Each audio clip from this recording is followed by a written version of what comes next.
Dios bendiga, hermanos y amigos que nos siguen a través de las redes y todo medio tecnológico que el Señor nos ha permitido usar en este tiempo para que su palabra pueda llegar. En esta oportunidad, la Escuela Bíblica de la Iglesia Jerusalén Primera quiere compartir un extracto de la clase correspondiente al día de hoy.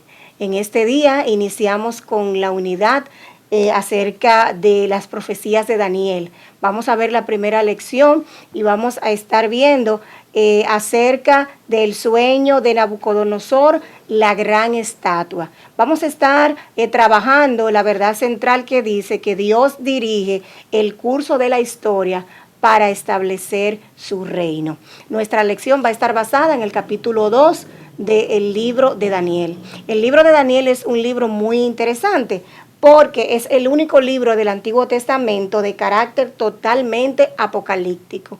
Tiene 12 capítulos y se divide del 1 al 6, donde narra acerca de la vida de Daniel y de sus amigos. Y del 7 al 12 se centra en lo que son las profecías y visiones que habla este libro. El libro de Daniel fue escrito por Daniel. Es el consenso que en sentido general tienen los exégetas. Y recordemos que Daniel, junto con otros deportados, fue llevado a Babilonia en el 605 antes de Cristo, cuando fue conquistada Jerusalén y todos los nobles fueron llevados a Babilonia, como ya dije. Bien, vamos a iniciar. Yo quiero que ustedes, en la medida que vayamos, me sigan. Así que abran sus Biblias, como dije, en el capítulo 2 del libro de Daniel. Vamos a estar leyendo desde los versículos primero 1 hasta el 6. Tengo aquí a la mano la versión Reina Valera. En algún momento es posible que haga referencia a la versión Nueva Versión Internacional. La palabra del Señor dice así: en el segundo año del reinado de Nabucodonosor, tuvo Nabucodonosor sueños y se perturbó su espíritu y se le fue el sueño. Hizo llamar el rey a magos, astrólogos, encantadores y caldeos para que le explicasen sus sueños. Vinieron pues y se presentaron delante del rey. Y el rey les dijo: he tenido un sueño y mi espíritu se ha turbado por saber el sueño. Entonces hablaron los caldeos al rey en lengua aramea: Rey, para siempre vives. Di el sueño a tus siervos y te mostraremos la interpretación. Entonces el rey dijo a los caldeos: el asunto lo olvidé. Si no me mostráis el sueño y su interpretación, seréis hechos pedazos y vuestras casas serán convertidas en muladares. Y si me mostráis el sueño y su interpretación, recibiréis de mí dones y favores y gran honra. Decidme pues el sueño y su interpretación. Esta lección inicia diciendo que era el segundo año del reinado de Nabucodonosor. ¿Quién fue este Nabucodonosor? La historia nos dice que Nabucodonosor era hijo de Nabopolassar y este hombre liberó a Babilonia de la dependencia de Asiria y dejó a Nínive en ruinas. También Nabucodonosor, la historia nos dice que su reinado duró unos 68 años, entre el año 64 y el 562 a.C. Fue conocido por la conquista de Jerusalén y de Judá. Como decíamos, Nabucodonosor toma Jerusalén y lleva cautivo a los caldeos, entre ellos Daniel y sus amigos. El contexto de este pasaje nos dice que cuando llegan a Babilonia, Daniel y sus tres amigos, Misael, Azarías y Ananías, son tomados porque son jóvenes que tienen un perfil y se le enseña la lengua de los caldeos. Usted conoce ese capítulo 1. Pues dice la palabra del Señor que en el segundo el año del reinado de Nabucodonosor, Nabucodonosor tuvo sueños. Fíjense que no dice sueño, tuvo sueños. Esto lo perturba de tal manera que nos dicen otras versiones que le dio insomnio. no pudo dormir y quiso saber por qué entendió que no era un sueño normal. No fue que se acostó y comió mucho y tuvo pesadillas. Y hace llamar, dice el versículo 2, a magos, astrólogos, encantadores y caldeos. La nueva versión internacional dice que este versículo 2 habla de brujos. Eso era común en las cortes. Recordamos en Egipto cuando también Faraón tiene un grupo de consejeros que son aquellos quienes adivinan, quienes leen la suerte, quienes le dan consejos a las personas que estaban gobernando. ¿Se parece eso en algo a lo que vemos hoy? Parece que sí. Hay personas que no salen de su casa si no ven el horóscopo. Hay personas que no comienzan un proyecto antes de ir a ver y no solamente conocer la suerte, sino adquirir cosas para asegurar su suerte. Pero la palabra del Señor nos enseña en el Salmo 16 que Dios es quien sustenta nuestra suerte. La palabra dice que Él llama a estas personas y les dice: tuve un sueño, estoy turbado, ayúdenme, díganme lo que está pasando. Ellos le dicen: bueno, rey, díganos el sueño para que nosotros le interpretemos. Y el rey dice: yo olvidé el asunto, yo no me acuerdo, díganmelo ustedes. Y a mí me llama mucho la atención que el versículo 5 dice, quizás lo contrario, Él no comienza hablando de los favores que va a otorgar si ellos le dicen y le interpretan el sueño. Lo contrario, le dice que si no lo hacen, iban a ser hechos pedazos y sus casas serían convertidas en muladares. La nueva versión internacional dice, serían convertidas en cenizas. Otras versiones nos dicen, haré de sus casas ruinas. Ahora, si ustedes me adivinan, si ustedes me pueden interpretar el sueño, yo les voy a dar honores. ¿Cuánta gente haciéndose rica? ¿Cuánta gente prosperando a merced de personas a quienes ellos dicen que tienen muchas veces, pueden adivinar, pueden conocer, se les ha dado un don, tienen un talento? Y hermanos, es triste que a veces en el pueblo de Dios hay algunos de nosotros que queremos caminar en la misma vía que camina el mundo. Es verdad, a todos nos inquieta el porvenir. Es verdad, todos quisiéramos saber que vamos por el mejor camino, pero la Biblia sigue diciendo que el Espíritu Santo nos guía a toda verdad. Y el Señor nos dice en el Salmo 32:8, anótelo, dice la Biblia, te haré entender y te enseñaré el camino que debes andar. Sobre ti fijaré mis ojos. La fuente más confiable para dar pasos certeros sigue siendo nuestro Dios. Todo lo demás es falacia y, como vamos a ver más adelante, muchas veces es engaño. Vamos a continuar leyendo la palabra del Señor a partir del versículo 7. Respondiendo por segunda vez, estamos hablando de los sabios, de los adivinos, de los astrólogos. Dijeron, diga el rey el sueño a sus siervos y le mostraremos la interpretación. El rey respondió, yo conozco, oiga hermanos, yo conozco ciertamente que vosotros ponéis dilaciones porque veis que el asunto se me ha ido. Si no me mostráis el sueño, una sola sentencia hay para vosotros. Ciertamente preparáis respuesta mentirosa y perversa que decir delante de mí. Entre tanto pasa el tiempo. Decidme pues el sueño para que yo sepa que me podéis dar su interpretación. Fíjense, aún el rey que solía usar estas personas reconocía que no siempre ellos hablaban verdad. Recordamos lo que dice la palabra del Señor cuando Josafat iba a salir a la guerra con Acab, que vienen un grupo de profetas y le auguran éxito. Y me llama la atención que dice Josafat, ¿habrá aquí un siervo de Jehová que podamos consultar a Jehová?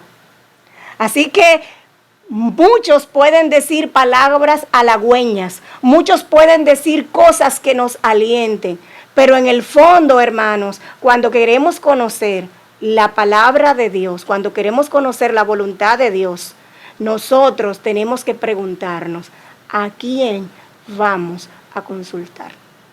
¿Quién va a ser la fuente que nos va a hablar de parte de Dios? Aún Nabucodonosor sabía, ustedes están preparando una palabra engañosa. Dice una versión, me están distrayendo, quieren que pase el tiempo, me quieren, como decimos en dominicano, me quieren engatusar. Díganme la interpretación. Ellos le dicen, y sígase gozando conmigo, versículo 10.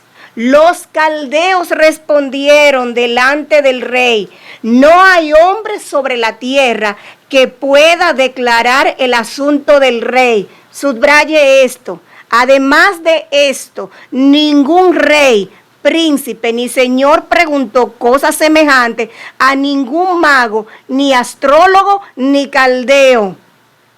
Pónganlo en grande, versículo 11. Porque el asunto que el rey demanda es difícil y no hay quien lo pueda declarar al rey, salvo los dioses cuya morada no es con la carne. ¿No bendice usted el nombre del Señor? Que aún los súbditos de Satanás tienen que reconocer que su poder es limitado. Estos hombres que vivían en el palacio, habían quizás amasado fortunas viviendo a expendios del rey, tienen que decir, este asunto no es de hombre. Quien puede hacerlo es los dioses cuya morada no es con la carne. ¿Puede el mundo reconocer la diferencia entre alguien que habla verdad de parte de Dios y alguien que está engañando? ¿Puede hacerlo? ¿Puede notar en nosotros la diferencia? Dice la palabra del Señor en el versículo 12 que el rey se llenó de ira y con gran enojo mandó que matasen a todos los sabios de Babilonia y se publicó en Egipto. La orden era inmediata. Y dice la Biblia que como Daniel y sus amigos también habían sido nombrados, también a ellos los buscaron para matarle. Daniel pregunta, dice la Biblia, oye, ¿por qué la orden tan apremiante? Y ellos le dicen, pasó esto, esto y esto. Hermanos, si dice la palabra del Señor, que versículo 14, entonces Daniel habló sabia y prudentemente a Arioc, capitán de la guardia del rey, que había salido para matar a los sabios de Babilonia. A mí me llamó mucho la atención esta palabra. Cuando hubo una crisis, cuando había amenazas de muerte, el hombre de Dios habla con sabiduría. Ustedes saben lo que estamos viviendo en estos días. Hay muchas alarmas, hay mucha gente que está haciendo que nos pongamos ansiosos. La palabra que sale de nuestra boca es sabia y prudente, trae paz, sosiega, o es algo que pone al otro todavía más ansioso. La Biblia dice que Daniel entró a ver al rey y le dijo, dame tiempo y nosotros te vamos a decir la interpretación. ¿Qué seguridad tenía Daniel? Tenía una relación con el Dios del cielo. La palabra del Señor dice que Daniel va y se reúne con sus amigos y les pide, miren, vamos a orar. Me encanta esto. Dice el versículo 18, para que pidiesen misericordia del Dios del cielo sobre este misterio, a fin de que Daniel y sus compañeros no perecieran con los sabios de Babilonia. Es tiempo de reunirnos, no solamente para comentar. Daniel fue y les dijo lo que estaba pasando, les puso al tanto, pero les dijo, vamos a orar, vamos a pedir misericordia. En estos días que estamos viendo una amenaza de muerte que azota el mundo entero, vamos a orar y vamos a pedir a Dios misericordia. Bien, hermanos, el versículo 19, seguimos leyendo, dice que entonces el sueño fue revelado a Daniel en visión de noche, por lo cual bendijo Daniel al Dios de los cielos. Y aquí habla de la alabanza que da Daniel, y yo quiero leerla, porque esto nos habla de quién es nuestro Dios. Versículos 20 y 21.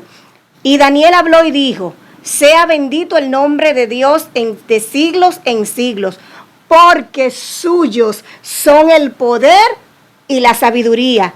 Él muda los tiempos y las edades, quita reyes y pone reyes, da la sabiduría a los sabios y la ciencia a los entendidos. Él revela lo profundo y lo escondido, conoce lo que está en tinieblas y con él mora la luz. Estamos viviendo tiempos oscuros, pero nuestro Dios vive en la luz. Nuestro Dios, en medio de la confusión, en medio de todo lo que hay que quiere arroparnos, nuestro Dios mora en la luz. Y no hay nada que está escondido de nuestro Dios. Bien, vamos a saltar algunos versículos. Dice la palabra del Señor que llevaron a Daniel apresuradamente ante el rey y le dijeron, versículo 25, segunda parte: he hallado un varón de los deportados de Judá, el cual dará al rey la interpretación. ¡Wow! ¡Qué esperanza! Había una sentencia para matar a todo el mundo y aparece alguien que dice: yo he visto, conozco de alguien que tiene respuesta. Versículo 26. El rey le pregunta a Daniel y le dice: Belsasar. Belsasar era el nombre de un dios babilónico y significa quiera Baal protegerlo. Y dice la Biblia que le pregunta Nabucodonosor a Daniel: ¿podrás tú hacerme conocer el sueño que vi y su interpretación? Hermanos, y miren qué respuesta da Daniel en el 27. Daniel respondió delante del rey diciendo: el misterio que el rey demanda, ni sabios, ni astrólogos, ni magos, ni adivinos lo pueden revelar al rey. Cualquiera se aprieta ante una audiencia frente a un rey tan poderoso como Nabucodonosor. Y él sabe que su vida depende de su respuesta. Pero él dice: lo que usted está preguntando, no hay quien pueda decirlo. Pero mire el versículo 28.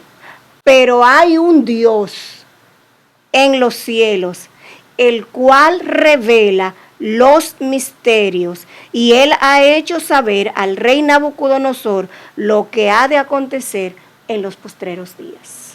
Daniel le dice: no hay quien pueda hacer esto que usted pide de interpretarlo, pero hay un Dios en los cielos. Hermanos, este hombre sabía cómo comportarse, no solamente delante de Nabucodonosor, sino delante del Dios de los cielos, dándole toda la gloria. Y me llama la atención que lo que dice Daniel, que no estaba cuando los caldeos hablan con Nabucodonosor, es lo mismo, no está en hombres, hay un Dios en los cielos. Y yo quiero que ustedes me acompañen un momentito a leer Isaías capítulo 44, versículos 24 y 25. Dios mismo hablando. Dice la palabra del Señor: así dice Jehová tu Redentor, que te formó desde el vientre. Yo Jehová, que lo hago todo, que extiendo solo los cielos, que extiendo la tierra por mí mismo, que deshago las señales de los adivinos y enloquezco a los agoreros, que hago volver atrás a los sabios y desvanezco su sabiduría. Por encima de toda sabiduría humana, por encima de todo conocimiento espiritual. Y estoy eligiendo la palabra conocimiento espiritual intencionalmente. Está la sabiduría y la revelación del Señor. Daniel le dice, no hay quien lo haga, pero hay un Dios en los cielos. Los caldeos dicen, nadie puede hacer esto, solamente los dioses cuya morada no es con la carne. Y en el libro de Génesis, capítulo 41, versículo 16, cuando a José le toca interpretar el sueño de Faraón, José dice, no está en mí revelar el sueño. La gloria, la revelación, los misterios es del Señor.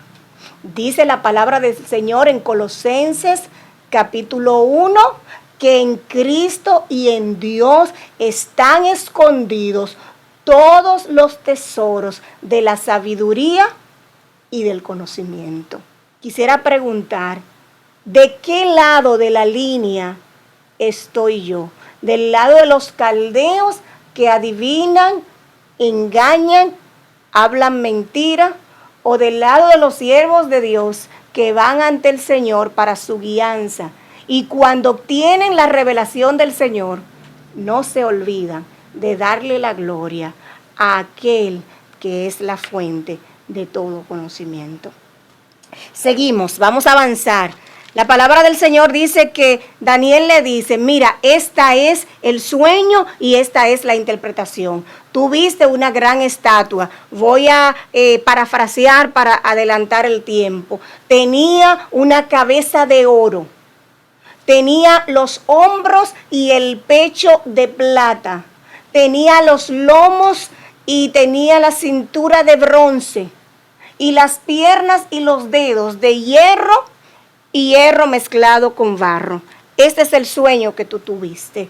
Y viste una piedra no cortada que vino y tumbó la estatua, la molió y fue deshecha. Ese es el sueño. Ahora, rey, mira la interpretación. Hermanos, porque Dios lo que hace y lo que revela no es a ver si pega.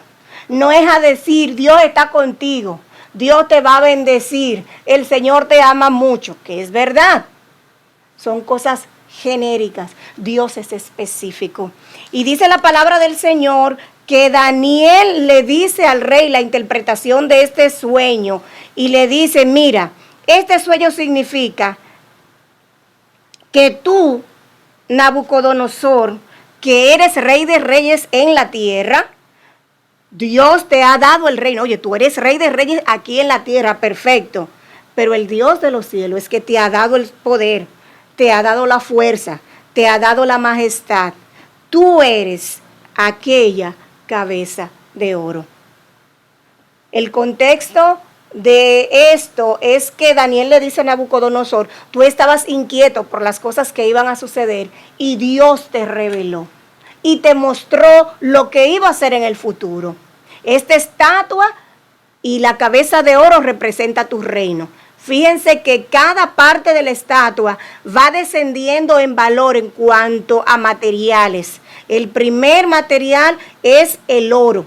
El segundo, la plata, que iba a representar el segundo reino que iba a venir. Este reino, que fue el que sucedió al imperio babilónico, fue el reino medo-persa.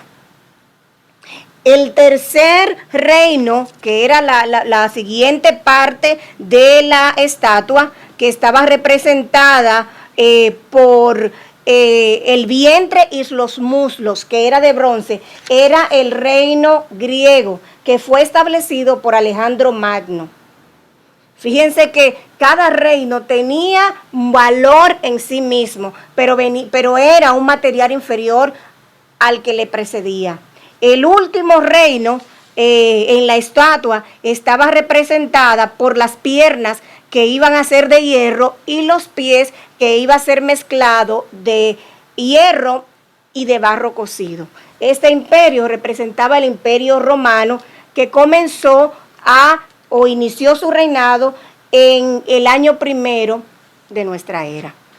Miren, dice Daniel, estos cuatro reinos o esta estatua representada por estos cuatro metales que representan cuatro reinos, que es lo que va a venir, Luego de esto se va a levantar una piedra, una roca no cortada, y esta, voy a leer versículo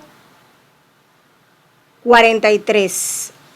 Así como viste el hierro mezclado con barro, está describiendo el imperio romano que sabemos que fue fuerte como el hierro, pero por la corrupción fue débil como con el barro. De hecho, lo que llevó a la desplome de este imperio justamente fue su corrupción. Dice, se mezclarán por medio de alianzas humanas, pero no se unirá el uno con el otro, como el hierro no se mezcla con el barro. Versículo 44. Y en los días de estos reyes, el Dios del cielo levantará un reino que no será jamás destruido, ni será el reino dejado a otro pueblo. Desmenuzará y consumirá a todos estos reinos, pero él permanecerá para siempre. Este último, que está representado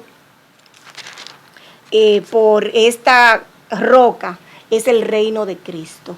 La palabra nos dice que Cristo es la piedra principal y Cristo establecerá su reino y todos los reinos de la tierra serán subyugados ante el reinado de Cristo. ¿Cuál es la diferencia? El reino de Cristo no tendrá fin. Quiero terminar esta lección haciendo algunas aplicaciones muy rápidas. Número 1, recordemos, estamos viviendo tiempos que nos traen ansiedad y querer saber lo que va a ocurrir en lo adelante. ¿A quiénes vamos nosotros a consultar o a quiénes vamos a depositar nuestras temores? Dice la palabra del Señor, echando sobre Él todas vuestras ansiedades, porque Él tiene cuidado de vosotros. Mucho cuidado a quien escuchas. Mucho cuidado a quien consultas. Mucho cuidado en quien pones tu confianza. El reino de Nabucodonosor parecía indestructible. Aún hoy se hablan de sus famosos jardines colgantes. ¿Sabes qué hay con esto? No se ha encontrado vestigios arqueológicos de estos jardines colgantes. Pasó, ya no existe este reino. Vinieron otros reinos como los medos y los persas, como el imperio griego, como el imperio romano. Hoy no existen, pero la palabra del Señor dice que el reino de Dios será perdurable. Vale la pena poner nuestra confianza en un reino que no perecerá. Y aunque estamos viviendo en tiempos que amenazan con acabar nuestra vida física, pero la palabra del Señor nos dice que aunque esta morada terrestre que representa nuestro cuerpo físico se deshiciere, tenemos en los cielos una morada eterna. Aunque este cuerpo exterior se vaya desgastando, el interior debe renovarse de día en día. Y aunque este tiempo en la tierra no sea certero, no sea cierto, traiga incertidumbres, no somos de aquí. Dice la palabra del Señor que nosotros estamos sentados juntamente con el Señor en las alturas. Hermano que me escuchas, sí hay que ser sabio, sí hay que ser prudente, pero sí debemos tener nuestra confianza en el Señor, que Él, por encima de todo lo que ocurra, sigue siendo el Dios de los cielos y sigue teniendo el control del mundo y de los reinos que en este tiempo rigen al planeta. Que el Señor te bendiga, que el Señor te guarde y recuerda, por encima de todo, le servimos al Rey de Reyes y Señor de Señores, nuestro Padre Celestial, nuestro Dios y nuestro Salvador. Dios te bendiga.